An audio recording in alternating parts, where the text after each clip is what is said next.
Not much to look at so far. We're on the hunt for the MK tunnels. Here we are, the Morrison-Knudsen tunnels.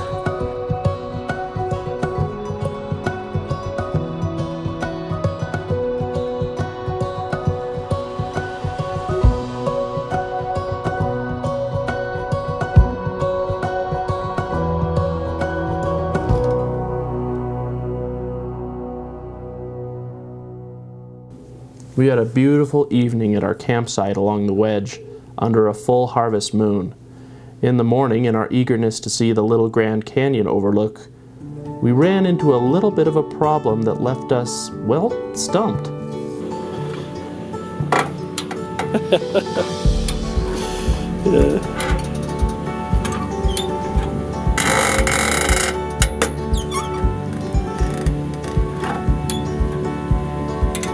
Here on that side.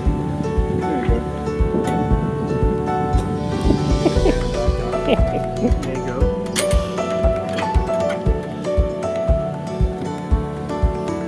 No damage, except for maybe a little pride. On our way to the Little Grand Canyon.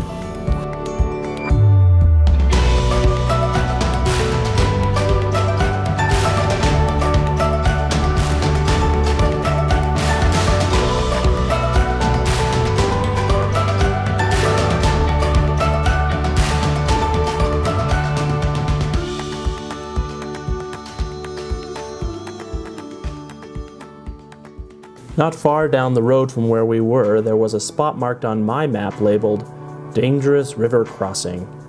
We couldn't just let that enticing invitation go by, so we set Fuller's Bottom as our next destination.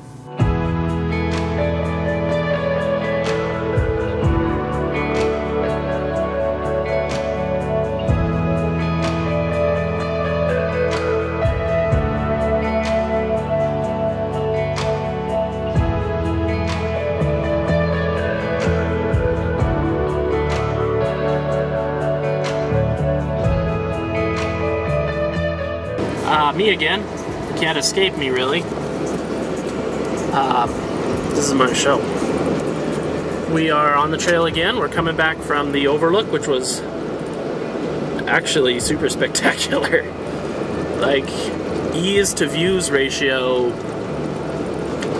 I honestly can't think of anything that I've seen that beats it. They call it the Little Grand Canyon. I suspect that the actual Grand Canyon will beat it. But then again, you have to deal with fees, you have to deal with traffic, you have to deal with lines, you have to deal with people. We just drove out here. It was quiet. We camped right by the rim. It was awesome. Anyway. You guys keep picking up that other conversation going on?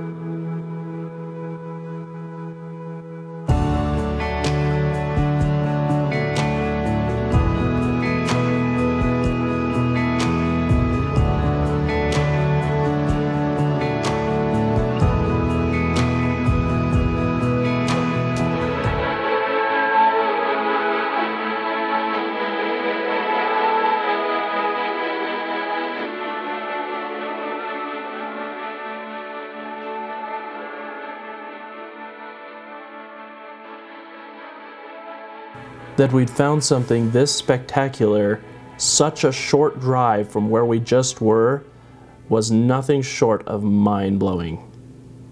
Well, nothing left to do now but to cross it.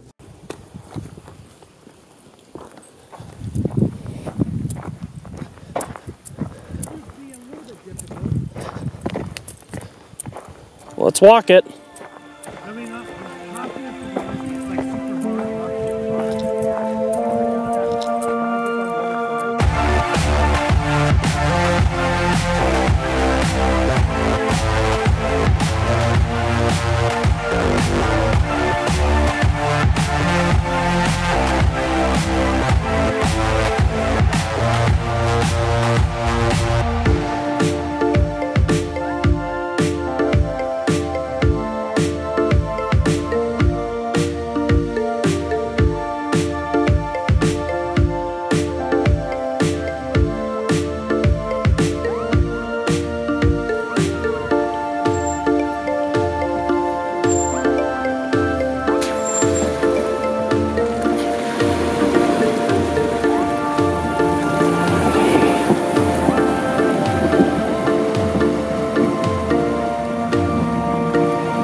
On the other side of the river was Sid's Mountain Loop, which was nothing particularly spectacular, but it did have a few moments.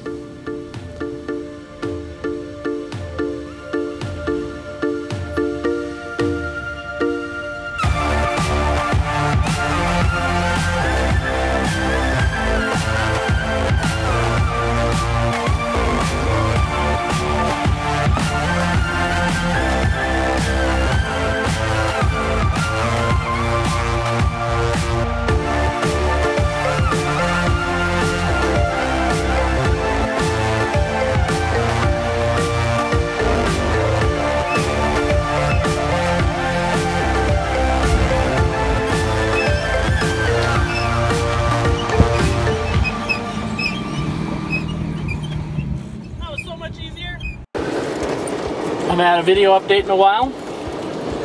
We are cruising along up Silver Gulch. We've made it down past the Sid's Mountain Loop, which, note to self, was cool and all, but it kind of lost its luster after the amazing river crossing. The plan was to continue up Silver Gulch to meet up with the town of Farron, Utah, which, as I found out later, is where my mother-in-law worked as a teen, holding road construction signs as one of the very first female road construction workers in the state of Utah. Small world. We are on some kind of highway. I don't know what the name of it is, but it is literally the loneliest road I've ever been on. Like the road we just went on, we saw 2 cars. I have not seen a car on this road since we got on it. And it's a nice road, it's a little bumpy, but there's nothing out here. I'll show you. I mean, just nothing. From the town of Farron, we drove down on I-70 to Green River to get gas. There wasn't much to see. There was a highly energetic Christmas tree and a couple of overlooks. From there, we went south of 70 for the first time on this trip, in search of Swayze'S Cabin. Alright, Swayze'S Cabin. It isn't much.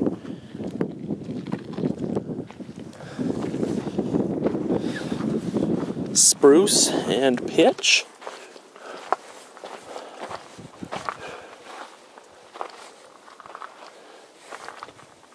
Notched logs. We're going in.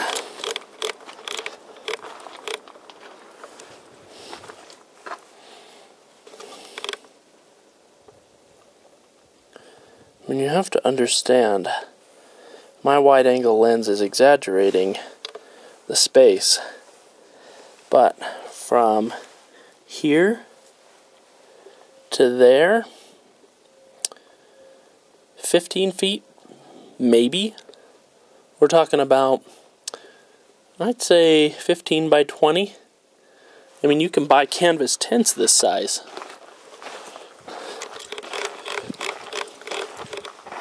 He kept a refrigerated, or rather, there was a cave where he kept his food seasonally. It's supposed to be the interesting bit. Not having much luck finding it though.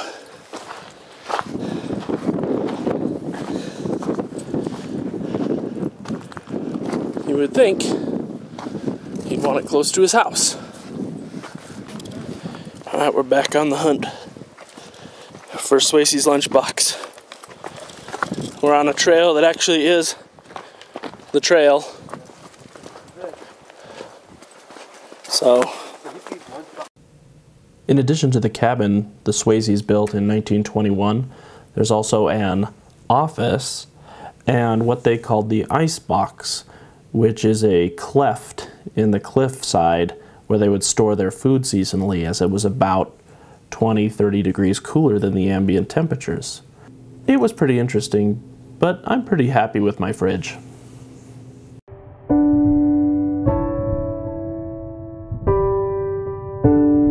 We'd had about our fill of the Swayze's, and we were starting to get hungry and tired.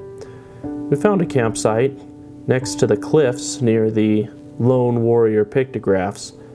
Mainly we chose it because it was shelter from the wind that had been picking up.